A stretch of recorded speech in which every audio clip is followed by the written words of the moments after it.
been very hot in Arizona, as you can imagine.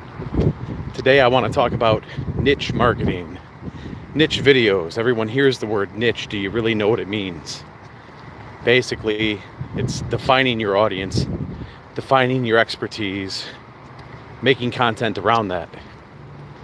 So I work with quite a few YouTube channels, and oftentimes they try to be everything to everyone.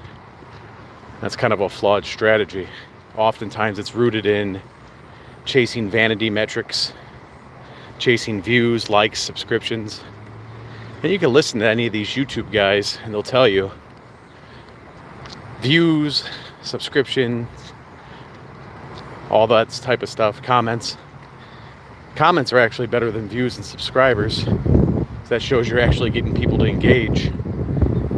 But we have people that are chasing vanity metrics. So they'll do anything to get more subscribers, anything to get more views. But they might not be the best views. You can listen to Hormozi talk about this. He's basically done a 90-day study where he created content that's more generalized, broader content that would appeal to more people. And because of that, he was able to grow his views. But what's the use in growing views if those people are only there for that specific piece of content? So let me give you an example. If you're doing a trendy recipe, right? Let's say you know how to make cold foam for iced coffee or cold brew. You know how to do cold foam. And you do a whole how-to video, how to make cold foam at home. You get a ton of views on it because it might be something that is trending at the time, but the rest of your channel is about finance and you're talking about making iced coffee in one video just to chase the metrics and try to get more views or subscribers, things like that. It's a flawed approach.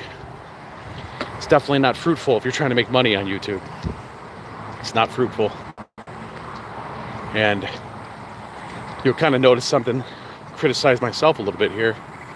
A lot of my videos that are successful on this channel in particular, they're about other YouTube channels, right? Do a YouTube review. So how would that be different if I'm doing YouTube reviews and not really talking about my original YouTube channel? The whole channel is about reviews specifically, but it's different because I'm demonstrating my knowledge when I review a YouTube channel. It's not gossiping about a YouTube channel. It's not necessarily giving unfound opinions about a YouTube channel. It's literally breaking it down and looking at it. So you'll get these creators on YouTube that are trying to be everything to everyone. Such a flawed approach because no one can. You've heard the phrase, you can't please everyone, right? And you can't be this ultra influencer to everybody.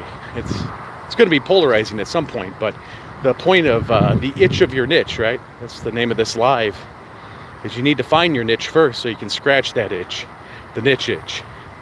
So there's got to be something that you're an expert at. See, I have a few people watching. Drop in the comments, what's your expertise?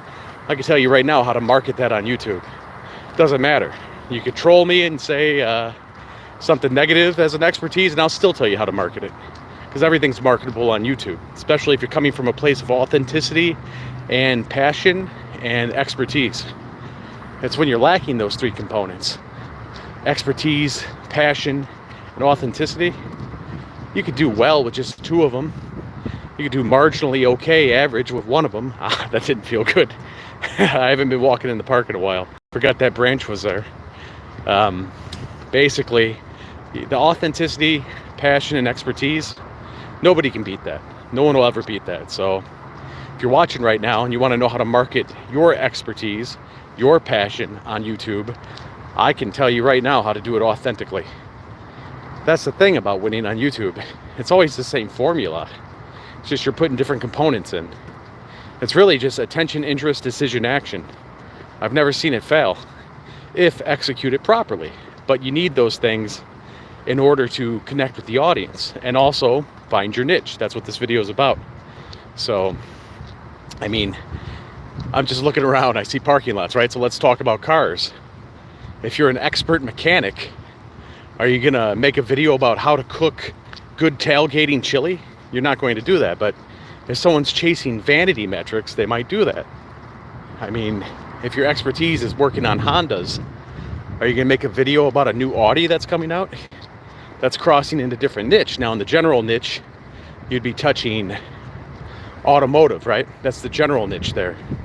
But it's such a broad, wide niche that if you go beyond that category and you really just go down to Honda owners, right? People that own Hondas and want to work on their Honda, you could run that, you could own that.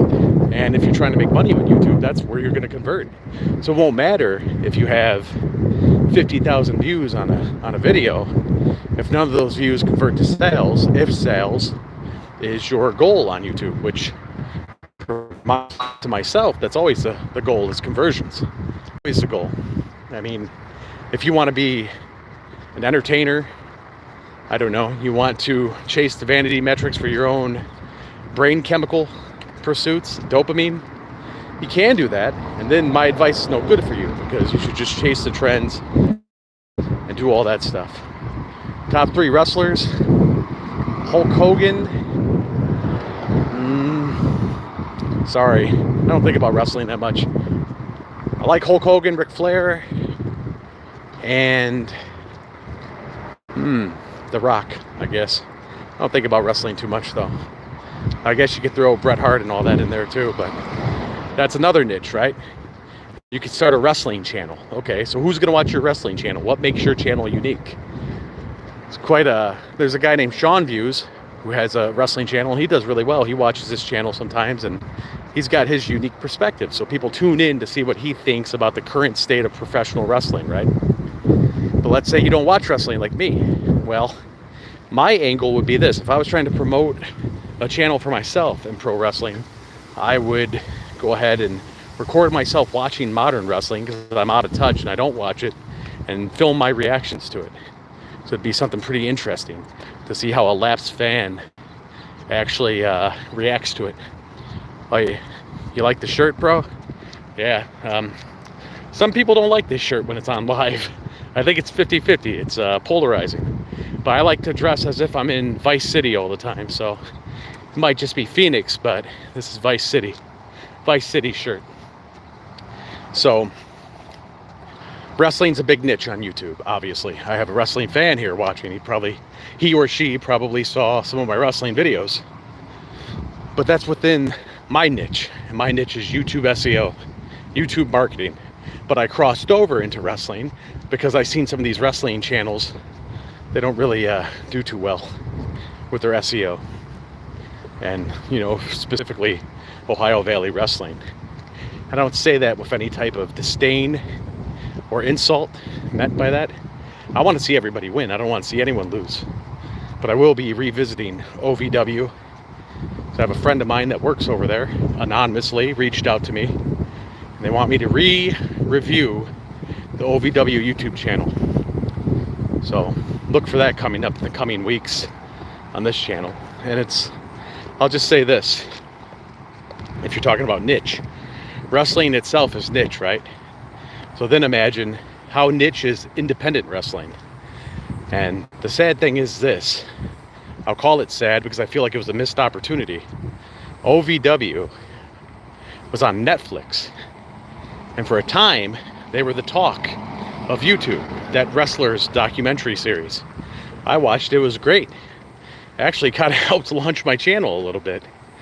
But I really liked it, and that's why it led me to their YouTube channel. Like I'm sure it led millions of others to their YouTube channel. And once I got there, especially with my marketing eye, it was horrible. And I don't mean any disrespect with that. I don't say it to be disrespectful. Let's qualify that. It was not good because they had no links to the website to convert. And one of the ongoing themes in that wrestler's documentary on Netflix was that they can't sell tickets. So you can't sell tickets, and you're wondering why you're only selling like 50 pay-per-views. At that time, I don't know what they're doing now in terms of sales. You're doing 50 pay-per-views, but you have no links on your YouTube channel to get to where you would buy a pay-per-view.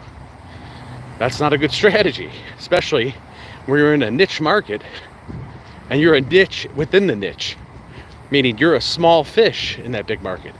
The big players in wrestling obviously are WWE and AEW. I wouldn't even put Impact up there. But what does that say? The riches are in the niches. That is true. And it all depends on how much money you really want to make. I mean, just to sustain your lifestyle, you don't need 1 million subscribers. It's cool to get it. You know, it was cool when I hit 1 million. Obviously not on this channel, as you can see, for a client of mine. It was cool when I hit 100,000. It was much cooler hitting 100,000, getting that plaque, than hitting 1 million, because I've never done it before. But yeah, the riches are in the niches. You're absolutely right. You went to YouTube conferences in Vegas, Grow with Video. Hey, how did you like that, man? I always think about going up there for that conference. I think Gary Vee's there. Probably Sean Cannell was probably there. Who else was there? Here's the thing. I'll say this. Like Hormozi, Gary Vee, those dudes are in the trenches, man. Those guys love to work. They love to work. I like those guys. And it's not that I don't like Sean Cannell from Think Media. Smart guy. He's got good videos. He's got good advice. I check him out every now and then. I'm not sure about those guys. So I'll say this. I bet $1 million. Not that I have it, but I bet $1 million that Gary Vee and Hormozi, those dudes are working wicked schedules, man. They're out working everybody. But then I see some channels like vidIQ, Sean Cannell, and I wonder how involved they actually are in the day-to-day operations of a YouTube channel, other than just being the spokesperson for their own online courses, product offerings. Because it's like, I don't know. If you're not actually in the game, I don't consider the advice as valid. That's just my opinion. The subscription services Think Media have seems a bit off. It costs thousands. Sean's company, that is. Yeah, I mean, I don't know. I mean, you could charge people thousands for YouTube services, but ethically, I look at it like this. Are those people going to be able to make those thousands back? Obviously, it's not going to be an overnight thing where you're just making money hand over fist. Have I ever looked at Juggalo content? No, I have not. Other than those different seminar, not the seminar stuff, but the infomercials they used to do for Gathering of the Juggalos. That was some of the funniest stuff I've ever seen. If you want to learn how to market, go read Violent J's book, Behind the Paint. It's out of print now, but you might be able to find it somewhere. That's a great book. That's a business book. It looks like it's an autobiography about ICP, but it's really a business book. ICP, Alex Abyss, I don't really like their music, but marketing geniuses. I guarantee you, ICP has more money than their contemporaries that were releasing CDs at the same time. Definitely. I bet you a lot of the guys in ICP have more money than Wu-Tang Clan guys. But I was talking about Sean and his company, and just companies in general that are charging thousands of dollars for an online course about YouTube. Ethically, I don't think I would want to do that if I don't think the person's going to even make like $100 back. I mean, if you come to me and you want to take a course, or you want me to coach you as a YouTuber, you're doing like cat videos, how are you going to monetize that? That'd be my first question. You're going to invest money in your YouTube channel. Are you doing this just for an egoic pursuit, like dopamine? Or are you doing this because you actually want to make money, make it a career? Neither is better or worse, but everything I look at on YouTube is through the lens of business. How can we monetize? How can we make this a job? Basically, and it does become a job. You're not going to want to do it every day. Just like anything, like working out, like anything. But if you just want to be famous, like, I guess, Mr. Beast, I mean, I can't really help you there. Probably be better just, I guess, flood the content, I guess. I don't know. Because I never think of YouTube in that way. I think of YouTube as a means to sell offers, basically. No different than Sean Cannell, but I don't know. Ethically, I wouldn't want to sell something to somebody who's not going to make money with it. There's been times where I've told my clients, hey, this video costs XYZ. The video you've delivered to me, the audio's bad. And that's really all that matters. The video can look like crap. It can be pixelated. It can look really bad. The audio's bad. You don't have a prayer. And you know, with Adobe Podcast, you can clean up a lot of that audio now, but hell, even that can't work miracles. I mean, if you're 100 feet away from the camera and we can't hear you, I can't resurrect that, man. So I just pass on it. Just on ethics, I can't do it. I can't allow somebody to do that financial investment in a video that I know is going to be dead in the water. No point. I've had to cut ties with people over that. How much money does a channel get from 1 million views on a video? It all depends. Let's say that channel's not even monetized when they go viral. Then they're not going to get anything. But 1 million views, from about 700,000 views a month. Now this is on a whole channel. 700,000, you might bring home like 2,500, something like that. This is old numbers. I haven't seen a channel monetized like that in a while. I got a couple guys I work with that are monetized and they look at the revenue, but you gotta understand the vast majority of people that I work with in general, they don't really care about the ad revenue from YouTube. It's nice, it's great, but it's kind of like a bonus. That's like your bonus check, you know? Mainly the people are selling products or services that I work with. So their main revenue source is never YouTube ads. It's actually one of the biggest misconceptions about being a pro YouTuber is that very few people are making big bank off of the ads. Like I said, you might bring home $200 if you get like, say, 60,000 views in a month. If you're getting like something like 750,000, you might bring home 2,500, which is nice. Hey, that's nothing to discount right there. Still $2,500. I mean, there's nothing wrong with that. But that Mr. Beast level, man, I bet Mr. Beast probably doesn't even make all of his money off ads. He's got all these endorsements and stuff like that.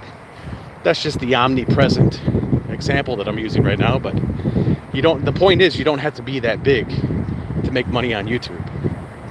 So, for example, the people that I work with, they're mainly selling either online courses, online trainings.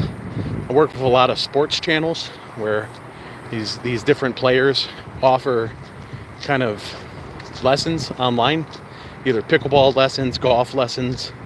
Golf was really big. I used to work on a channel called GG Swing Tips. We did really well there, and basically we sold online golf lessons. So whatever we got off the YouTube channel, yeah, it's great to get maybe a $2,500 check every month, but we didn't depend on it and we didn't expect it. That's the difference between someone who's on YouTube and treating YouTube as the business, whereas someone promoting their business on YouTube, that's the big difference. And I'd rather work with and encourage people to do the latter, to actually have a business that they can promote on YouTube, and it can be anything. I mean, arts and crafts, you could sell that on YouTube. You could literally sell anything legal on YouTube, pretty much. I have to cough. You'll have to excuse me. I'm sorry. Excuse me. It's definitely cooling off a little bit here in Phoenix, but what that means is you end up getting a little bit of sorry, my just talking to me right now. I apologize. Get a little bit of allergic when it gets windy and dusty out here in Phoenix. That's what I've noticed. But it's great to be walking again. It's finally cold enough to do it. It's a brisk 98 degrees or so out here right now. Usually about 111 at the same time. So that's what I would encourage people to do. Don't try to be Mr. Beast. Don't try to be all these big channels that you see. Be yourself. And it sounds so stock, right? You hear everyone say this. Oh, just be yourself. You hear it with dating advice. You hear it with business advice. And it's valid in both forms, but nobody wants to hear that when they're at 0 subscribers, right? Nobody wants to hear that when they're uploading videos and the only people watching them are themselves and their friends, family maybe. And your family might even just say they're watching it. Then you notice they're not. That happens, you know? So when you're just trying to be too generalized and broad, you're trying to be everything to everyone, so you're nobody to nobody, right? Nobody to everybody. So, but in the coming weeks, if you're interested, we'll be talking about Ohio Valley Wrestling. I'm doing that for my friend who works over there, and we'll see how they're doing. I did a review. There is no we on this channel, it's just me. I did a review of their YouTube channel right after the Netflix documentary Wrestlers came out. We'll see if they've improved it, see if they've actually regressed. I'll let you be the judge. We'll go over it, and it's going to be very in-depth. But everyone else, have a good rest of your day. I appreciate the people that engaged today. We'll see you next time if the weather abides. Thanks.